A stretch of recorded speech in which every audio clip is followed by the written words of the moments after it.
নমস্কার বন্ধুরা, আপনি যদি একজন সিনিয়র সিটিজেন বা প্রবীণ ব্যক্তি হয়ে থাকেন তাহলে আপনার জন্য এই ভিডিওটি খুবই লাভদায়ক হবে।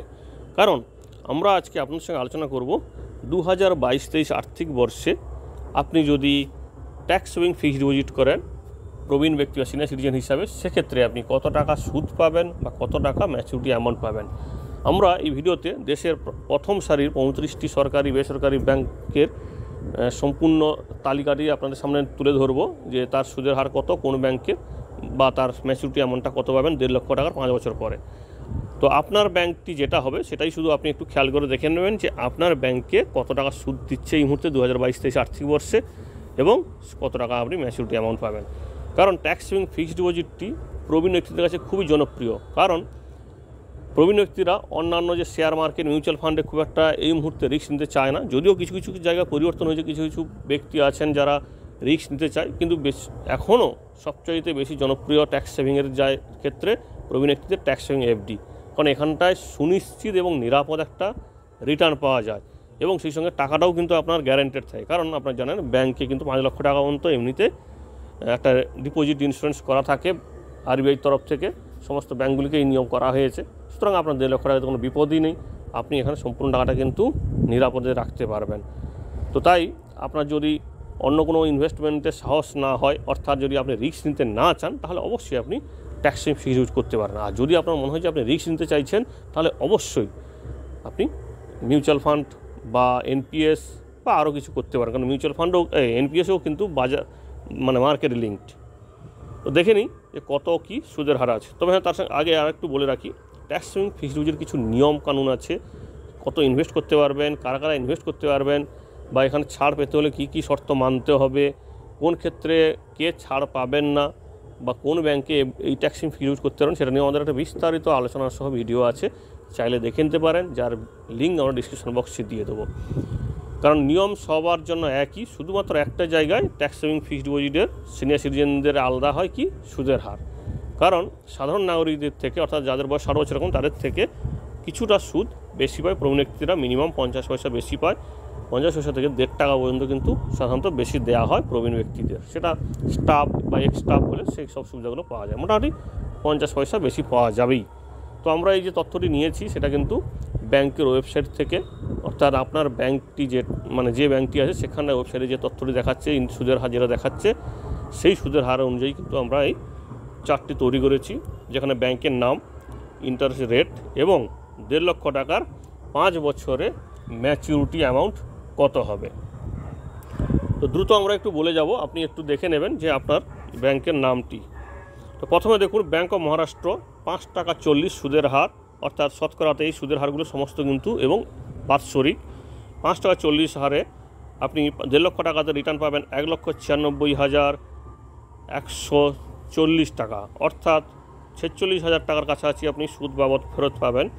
ব্যাংক অফ বরোদাতে 5 টাকা 75 সুদের হারে আপনি রিটার্ন পাবেন 1,99,555 টাকা। ব্যাংক অফ ইন্ডিয়াতে আপনি পাবেন 5 টাকা 70 হিসাবে 1,99,063 টাকা, অর্থাৎ ব্যাংক অফ ইন্ডিয়াতে আপনার ট্যাক্স সেভিং ফিক্সড ডিপোজিটে সিনিয়র সিটিজেনরা 49,663 টাকা কিন্তু রিটার্ন পাবেন। কানাড়া ব্যাংকে 6 টাকা 25 সুদের হারে পাবেন 2,04,531 টাকা, অর্থাৎ এখানে প্রায় 54,531 টাকা আপনি রিটার্ন পাবেন সুদ বাবদ কানাড়া ব্যাংকে। সেন্ট্রাল ব্যাংক অফ ইন্ডিয়াতে 6 টাকা সুদের হারে 2,02,028 টাকা, অর্থাৎ 52,000 টাকার কাছাকাছি আপনি সুদ বাবদ ফেরত পাবেন সেন্ট্রাল ব্যাংক অফ ইন্ডিয়াতে। ইন্ডিয়ান ব্যাংকে 5 টাকা 75 সুদের হারে 1,99,555 টাকা রিটার্ন পাবেন, অর্থাৎ 49,555 টাকা রিটার্ন পাবেন। ইন্ডিয়ান ওভারসিজ ব্যাংক 5 টাকা 95 সুদের হারে 2,01,531 টাকা রিটার্ন পাবেন, অর্থাৎ 51,531 টাকা আপনি সুদ বাবদ পাবেন। পাঞ্জাব ন্যাশনাল ব্যাংক 5 টাকা 75 সুদের হারে 1,99,555 টাকা, অর্থাৎ প্রায় 49,555 টাকা রিটার্ন পাবেন।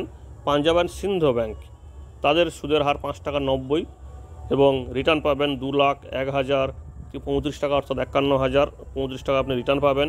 স্টেট ব্যাংক অফ ইন্ডিয়া, ভারতের বৃহত্তম ব্যাংক, 6 টাকা 30 সুদের হারে 2,05,035 টাকা রিটার্ন পাবেন, অর্থাৎ 53,000 35 টাকা আপনি সুদ বাবদ ফেরত পাবেন স্টেট ব্যাংকের গ্রাহক হলে এবং ট্যাক্স এবং ফিক্সড ডিপোজিট হলে। অথবা শুধুমাত্র গ্রাহক হতে হবে কথা নয়, আপনি অন্য ব্যাংকের গ্রাহক হলেও কিন্তু ট্যাক্স এবং ফিক্সড ডিপোজিট যে কোনো ব্যাংকে করতে পারেন। তবে হ্যাঁ, অনেকে রেফার করে কি তার হচ্ছে নিজের ব্যাংকে করতে। ইউকো ব্যাংক 5 টাকা 80 সুদের হারে 2,47,000 টাকা পাবেন, অর্থাৎ 50,000 টাকার কাছাকাছি আপনি রিটার্ন পাবেন। ইউনিয়ন ব্যাংকে হলে 5 টাকা 90 সুদের হারে 2,01,035 টাকা রিটার্ন পাবেন, অর্থাৎ 51,035 টাকা রিটার্ন পাবেন।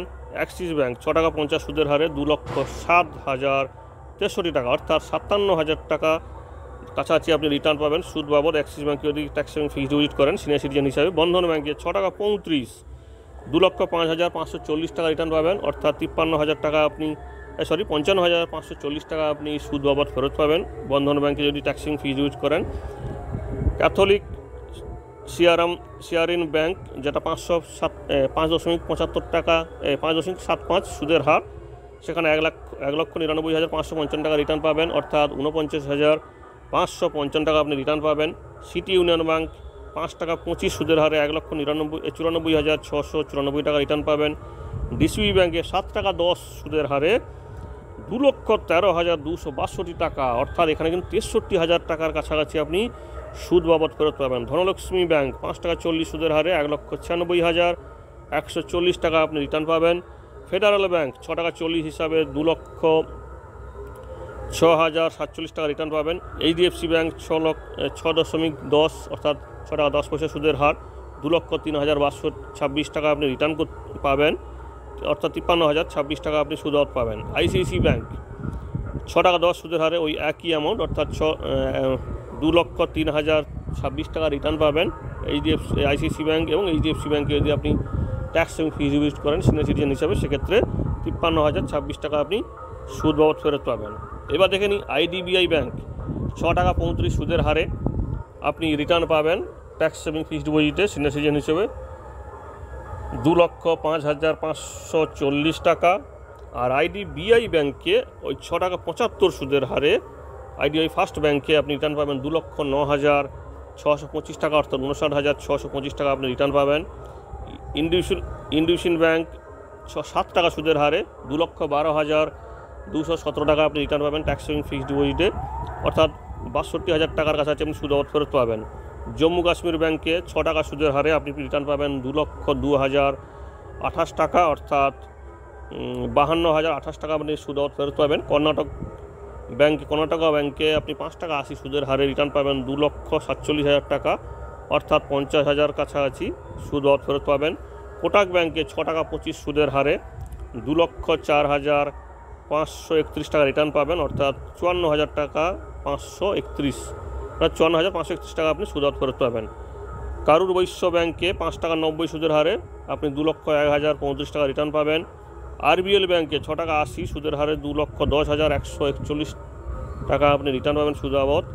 সাউথ ইন্ডিয়ান ব্যাংক 6 টাকা 30 সুদের হারে আপনি রিটার্ন পাবেন 2,05,535 টাকা। ইয়েস ব্যাংকে সুদের হারও কিন্তু খুব ভালো 7%, তো সেক্ষেত্রে আপনি রিটার্ন পাবেন 2,12,217 টাকা, অর্থাৎ প্রায় 62,000 টাকার কাছাকাছি আপনি সুদ বাবদ ফেরত পাবেন। EU স্মল ফাইন্যান্স ব্যাংক 7 টাকা 25 সুদের হারে এখানে পাবেন 2,14,839 টাকা, অর্থাৎ 64,000 টাকার বেশি কিন্তু সুদ আপনি ফেরত পাবেন 5 বছরে 1.5 লক্ষ টাকার উপর।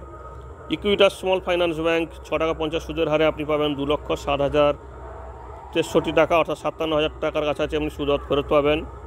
সূর্যোদয় স্মল ফাইন্যান্স ব্যাংক 7 টাকা 25 সুদের হারে আপনি রিটার্ন পাবেন 2,14,839 টাকা, অর্থাৎ সুদ বাবদ ফেরত পাবেন আপনি 64,000 টাকার 839। উজ্জীবন স্মল ফাইন্যান্স ব্যাংক 7 টাকা 10 সুদের হারে আপনি রিটার্ন পাবেন 2,13,262, অর্থাৎ প্রায় 63,262 টাকা আপনি সুদ বাবদ ফেরত পাবেন। এই হচ্ছে 35টি ব্যাংকের সিনিয়র সিটিজেনদের জন্য ট্যাক্স এবং ফিক্সড ডিপোজিটের সুদের হার এবং তার 1.5 লক্ষ টাকার উপর 5 বছরের ম্যাচিউরিটি অ্যামাউন্ট এবং সুদ সহ সেটা। তবে হ্যাঁ, এখানে একটু বলে রাখি, এই তথ্যটি নেওয়া হয়েছে 31শে মে 2022-এ সংশ্লিষ্ট ব্যাংকের ওয়েবসাইট থেকে, এবং আমরা সাহায্য নিয়েছি financial express, money market, bank বাজার থেকে, এইরকম কয়েকটি চ্যানেলের সাহায্য নিয়েছি যাতে তথ্যটি আপনার সামনে ভালোভাবে তুলে ধরতে পারি। অবশ্যই এইসব চ্যানেলগুলোকে ধন্যবাদ। তবে হ্যাঁ, সেই সঙ্গে অবশ্যই বলবো ট্যাক্স সেভিং ফিক্সড ডিপোজিট করতে হলে অবশ্যই অন্যান্য ফিক্সড ডিপোজিটের মতন আপনি ডেটটা খেয়াল রাখবেন যে কবে ম্যাচুরিটি হচ্ছে। কারণ এর আগে আমরা কয়েকটি ভিডিওতে বলেছি ওভার ডিউ ফিক্সড ডিপোজিট অর্থাৎ ম্যাচুরিটি হওয়ার পরে আপনি যদি টাকা না তোলেন সেটা ওভার ডিউ হয়ে যাবে, তখন আপনি কিন্তু সেভিংস ব্যাংকের অর্থাৎ সেভিংস অ্যাকাউন্টে সুদের হার পাবেন, অর্থাৎ 2 টাকা 2.5 টাকা এরকম সুদ পাবেন। তাই অবশ্যই খেয়াল রাখবেন যে আপনার কবে ম্যাচুরিটি হচ্ছে, এবং সেই সঙ্গে অবশ্যই আপনি নিজের ব্যাংক ছাড়া অপর ব্যাংকেও কিন্তু ট্যাক্স সেভিং ফিক্সড ডিপোজিটটা করতে পারবেন। তবে হ্যাঁ, সেটা আপনার দায়িত্ব নিয়ে করতে হবে যে আপনার ম্যাচুরিটিটা কবে হচ্ছে, না হলে আপনার কিন্তু ওই টাকাটা ওভার ডিউ হিসাবে পড়ে থেকে যাবে। এবং আপনারা জানেন ওভার ডিউ হয়ে গেলে আর ইনঅপারেটিভ হয়ে গেলে কিন্তু সরকার সেই টাকাটিকে নিয়ে সিনিয়র সিটিজেন ওয়েলফেয়ার ফান্ডে জমা করে দেয়, তখন কিন্তু আপনি টাকাটা ফেরত পাবেন না। এবং অবশ্যই ট্যাক্স সেভিং ফিক্সড ডিপোজিট হোক বা অন্য ফিক্সড ডিপোজিট অবশ্যই নমিনিটা করে রাখবেন যাতে আপনার টাকাটা বেহাত না হয়ে যায়। এই হচ্ছে সিনিয়র সিটিজেনের জন্য যে ফিক্সড ডিপোজিটের সুদের হার এবং সেই সংক্রান্ত আলোচনা। আশা করি আপনাদের তথ্যটি ভালো লাগবে। আর যদি মনে হয় যে আপনার কোনো পরিচিতর সঙ্গে এই ভিডিওটি শেয়ার করার দরকার আছে, তাহলে অবশ্যই তাদের সঙ্গে হোয়াটসঅ্যাপ, ফেসবুক, টুইটারের মাধ্যমে শেয়ার করুন যাতে তারাও এর লাভটা নিতে পারে। এবং সেই সঙ্গে তথ্য সমৃদ্ধ এই ভিডিওটি কেমন লাগলো সেটাও কিন্তু কমেন্ট করে জানাবেন, কারণ আপনাদের ভালো কমেন্টে আমাদের অবশ্যই উৎসাহ হবে। এবং সেই সঙ্গে যদি কিছু মনে হয় যে কিছু তথ্যে কিছু গণ্ডগোল আছে, কারণ এখানে তথ্য কিন্তু আজকে আপনাদের ভিডিওটা দিচ্ছি, কালকে হয়তো তথ্যের গণ্ডগোল হতে পারে, অর্থাৎ সুদের হারে পরিবর্তন হতে পারে। তো তাই আপনারা অবশ্যই কমেন্ট করে জানাবেন যে কিছু যদি তথ্যের গণ্ডগোল থাকে। সবাই সুস্থ থাকবেন, খুশি থাকবেন এবং সজাগ থাকবেন। দেখা হবে পরবর্তী ভিডিওতে। ধন্যবাদ।